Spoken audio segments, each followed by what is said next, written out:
Oke, bismillahirrahmanirrahim. Assalamualaikum warahmatullahi wabarakatuh. Jumpa kembali di channel Paman Danar. Kali ini kita akan memberikan penjelasan berkaitan dengan klasifikasi dan kunci determinasi. Ini adalah materi IPA untuk kelas 7 SMP atau MTS. Sebelum menyaksikan video ini, jangan lupa di like dulu, berikan jempol sebanyak-banyaknya, kemudian di subscribe ataupun di subscribe dan di-share agar tambah berkembang dan semakin bermanfaat. Oke, mari kita saksikan penjelasannya dengan seksama agar Ananda semua bisa memahami dengan maksimal.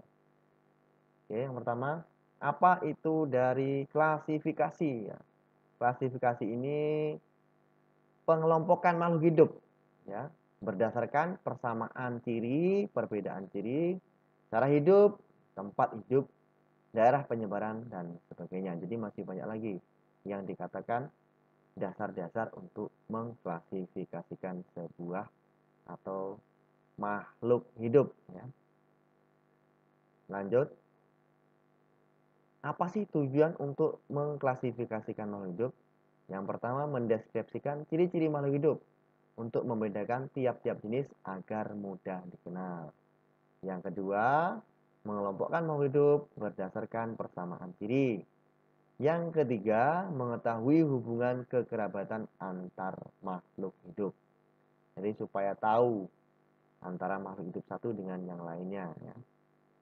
Kemudian yang keempat, mempelajari evolusi makhluk hidup atas dasar kekerabatannya. Nah, kemudian apa manfaatnya? Ya?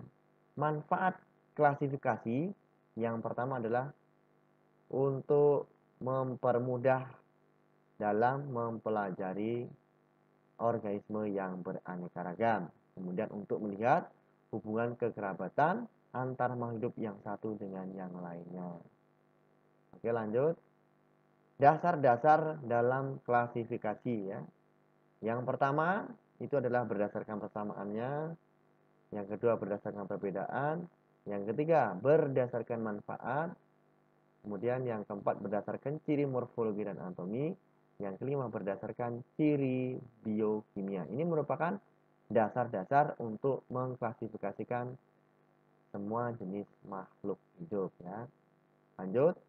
Nah, ini macam-macam dari klasifikasi ya. Tadi ada klasifikasi yang alami ya. Kemudian ada juga yang buatan dan ada yang filogenetik. Jadi ada 3 klasifikasi. Kemudian kita bahas satu persatu ya. Ini adalah klasifikasi sistem alami ya. Ini makhluk hidup. Makhluk hidup itu ada tumbuhan, ada juga hewan. Dan dalam tumbuhan itu ada yang herba, semak maupun pohon. Sementara hewan ada yang mungkin ini kelompok-kelompok ya. Banyak kelompoknya hewan itu. Banyak sekali kelompok-kelompoknya ya. Mulai dari apes ataupun kelompok vertebrata, invertebrata dan seterusnya. Nanti akan kita bahas lebih lanjut ya. Ini klasifikasi sistem alami. Berikutnya yang kedua adalah klasifikasi sistem buatan ya. Nah, yang buatan ini ada yang dikenalkan dari Bapak Carl von Linné atau Carolus Linnaeus. Ini biasa dikenal dengan Bapak taksonomi ya. Kemudian ia mengelompokkan berdasarkan kesamaan morfologi. Mungkin dari warna bunga, bentuk daun, jumlah benang sari ataupun yang lainnya. Yang jelas adalah dari bentuknya ya. Kemudian ia juga menciptakan sistem penamaan. 2 kata yang dia kenal dengan binomial nomenklatur. Kemudian ada yang namanya klasifikasi sistem filogenetik ya. Ini bertolak dari teori evolusi Darwin. Kemudian muncul sistem klasifikasi modern berdasarkan filogeni. Kemudian klasifikasi yang disusun dengan melihat keturunan dan hubungan kekerabatan. Kemudian organisme yang kerabat dekat memiliki persamaan ciri yang lebih banyak dibandingkan organisme yang berkerabat jauh. Lanjut ya. Ini perkembangan klasifikasi filogenetik sebagai tambahan saja. ada sistem dua kingdom. Ini dikemukakan oleh Bapak Aristoteles ya, yakni menjadi dua kingdom, yaitu kingdom plantae, dunia tumbuhan, dan kingdom animalia, yakni dunia hewan. Oke, lanjut sistem tiga kingdom yang kedua ya. Ini yang menemukan adalah Bapak Ernest Haeckel. Dibagi menjadi tiga kingdom. Ada kingdom protista, kingdom plantae, dan kingdom animalia. Oke, lanjut. Ini sistem 4 kingdom. Ini ditemukan oleh Bapak Herbert Copeland. Nah, dibagi jadi 4. Yang pertama kingdom Monera, yang kedua kingdom Protista, dan yang ketiga kingdom Plantae. Yang terakhir adalah kingdom Animalia. Ini adalah sistem 4 kingdom. Kemudian lanjut, ada lagi sistem 5 kingdom ya, atau kerajaan. Ini dikemukakan atau ditemukan oleh Bapak Robert Whittaker ya. Jadi 5, yakni kingdom Monera, kemudian kingdom Protista, ya, kemudian kingdom Fungi, kemudian ada kingdom Plantae, dan yang terakhir ada kingdom Animalia ya. Ini lengkap dengan ciri-cirinya semuanya. Yang terakhir adalah sistem 6 kingdom ya. Ini yang mengumpulkan adalah Bapak Karl Woese. Dibagi menjadi 6 ya. Yang pertama kingdom Plantae, kemudian kingdom Animalia, kemudian kingdom Eubacteria, kemudian kingdom Archaebacteria, kingdom Protista, dan kingdom Fungi. Nah, ini pembagian 6 kingdom. Nah, ini ya gambar contoh gambar dari makhluk hidupnya. Ini plantae, tumbuhan ya, animalia, hewan, fungi jamur, bakteri, archaebacteria, dan protista ya. Lanjut. Nah, ini klasifikasi dalam biologi modern ya. Jadi kalau dalam biologi modern ada tahapannya, yakni yang pertama pencanderaan ciri-ciri makhluk hidup. Yang kedua, pengelompokan berdasarkan ciri-ciri. Dan yang ketiga, pemberian nama takson. Kita masuk ke dalam binomial nomenklatur. Jadi dalam tata nama ya, ini ada 2 kata biasanya ya, yang bisa ditulis Latin misalnya ya. Yang dilatinkan ini biasanya ditulis, ada cetak miring, ada yang ditebalkan, ada juga yang diberikan garis di bawahnya. Jadi untuk menentukannya, ini kata yang pertama, ini misalnya kan Musa paradisiaca. Musa ini menunjukkan nama genus. Penulisannya diawali dengan huruf besar ya. Ini penulisannya harus huruf besar. Yang dicetak miring, ditebalkan maupun yang diberikan garis bawah. Huruf pertamanya adalah huruf kapital atau huruf besar. Kemudian kata kedua menunjukkan spesies, paradisiaca. Ya. Maka penulisannya diawali dengan huruf kecil. Jadi huruf P yang di sini ini adalah huruf kecil ya. Kalau ditulis huruf besar berarti salah ya. Jadi aturannya seperti itu. Kemudian yang ketiga, penulisan dibedakan dengan teks yang ada ya. Tadi sudah Bapak sampaikan, dimiringkan, di garis bawah maupun ditebalkan. Kemudian nama penemu itu ditulis dalam singkatan atau ditulis lengkap di belakang nama penunjuk spesies. Ya. Berarti yang ini, huruf L ini ya, ini adalah nama penemunya ya. Oke, kita lanjut. Nah, ini. Jadi manis javanicus ya. Berarti yang manis ini genusnya, ini javanicusnya spesies. Nama penemunya mungkin tidak dicantumkan sih. Kalau ini Musa paradisiaca, ini dicantumkan nama penemunya L ya. Musa ini berarti dia genusnya, sementara paradisiacanya adalah spesiesnya. L-nya adalah nama penemunya ya. Kemudian ini adalah urutan takson dalam klasifikasi ya. Ini dari yang rendah ke yang tinggi, mulai dari spesies, genus, familia, ordo, kelas, filum atau divisi, regnum atau kingdom atau kerajaan. Ini dari yang rendah ke yang tinggi. Ini contohnya ada hewan, ini tupai ya. Kingdomnya Animalia, filmnya Chordata, kelasnya Mamalia, hewan menyusui berarti bangsa atau ordernya Scandentia. Kemudian familinya Tupaidae, marganya atau genusnya Anatana, spesiesnya Anatana elioti. Ini adalah nama-nama Latinnya ya. Ini nama Latinnya untuk dalam takson dari tupai ya. Lanjut.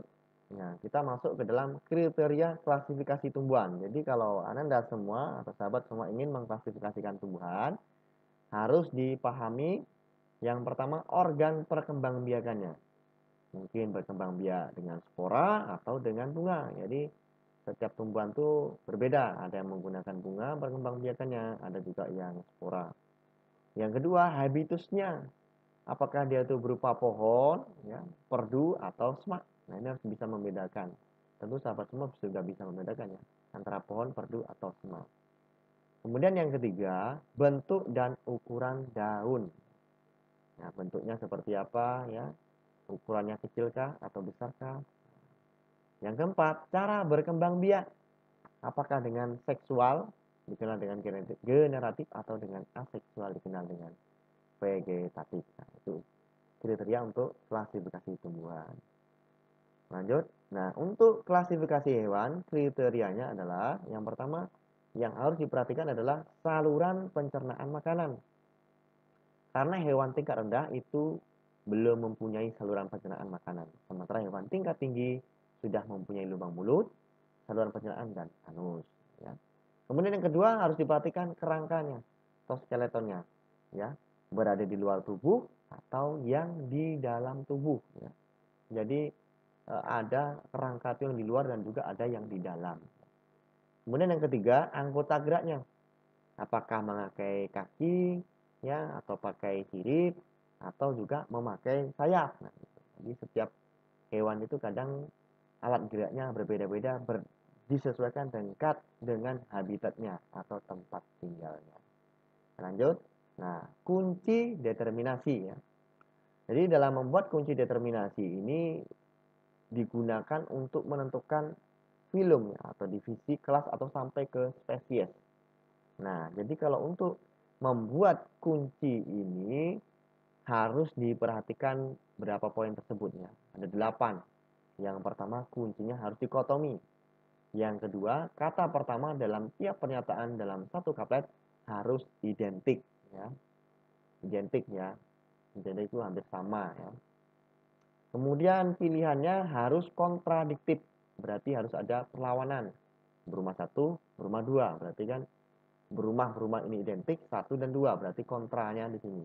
1, 2 kontradiktif. Terus hindari pemakaian kisaran yang tumpang tindih. Ya. Jadi kalau sudah disebutkan di atasnya tadi tentang berumah 1 atau berumah 2, jadi jangan lagi disebutkan tentang itu kembali karena nanti bisa terjadi yang namanya tumpang tindih. Yang kelima, gunakan sifat yang bisa diamati ya, yang mudah saja, yang mudah diamati, yang terlihat. Jangan yang tidak terlihat ya, atau yang berkaitan dengan perasaan ya, kalau dalam manusia ya, dalam hewan. Tapi yang di dalam hati tidak bisa diamati. Kemudian pernyataan dari 2 kaplet ini harus dimulai dengan kata tidak boleh ya. 2 kaplet berurutan jangan dimulai dengan kata yang sama ya. Jangan sampai sama semuanya maksudnya. Kemudian setiap kaplet harus diberi nomor dan juga dibuat kalimat yang pendek, jangan terlalu panjang. Ya. Nah, ini contohnya. Contoh kunci determinasi ya. Ini contohnya ya 1A ada nomornya, kemudian setiap kapletnya itu harus identik dan juga kontradiktif. Ini sudah melengkapi dari hal-hal yang harus diperhatikan. Ada 8 tadi ya. Ini contohnya kita lihat suplir ya. 1A dan 2A. Suplir di sini posisinya ya. Kita lihat dari sini, kita mulai dari suplir. Suplir adalah di posisinya 2A. Mari kita tulis 2A. Setelah 2A berarti kaplet 2A ini selesai, maka kita lanjut ke atasnya. Di atasnya adalah 1, maka kita pilih saja. Suplir itu berspora atau tidak berspora. Ternyata suplir dia adalah yang berspora. Kemudian misalnya kita contohkan lumut nih ya. Lumut posisinya di 2B, kita tulis langsung 2B. Berarti kaplet yang kedua selesai, kita lanjut ke kaplet yang ke satu, yang ke atas. Kita mulai misalnya dari sini berarti ke atas. Ke bawahnya dihiraukan saja. Saya mulai dari sini ke atas, mulai dari sini ke atas. Ke bawahnya dihiraukan saja. Kemudian lumut itu berspora atau tidak berspora?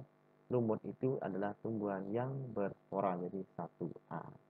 Oke, itu saja contohnya. Mudah-mudahan bisa membantu sahabat semua atau anda semua yang menonton video ini yang kurang paham di dalam kunci determinasi dan klasifikasi tumbuhan. Oke, lanjut. Nah, sudah selesai. Terima kasih anda semua yang sudah menonton dan menyaksikan video ini. Jangan lupa di like ya, di komen dan di subscribe, share agar semakin berkembang dan semakin bermanfaat. Oke, bye-bye. Saya tutup.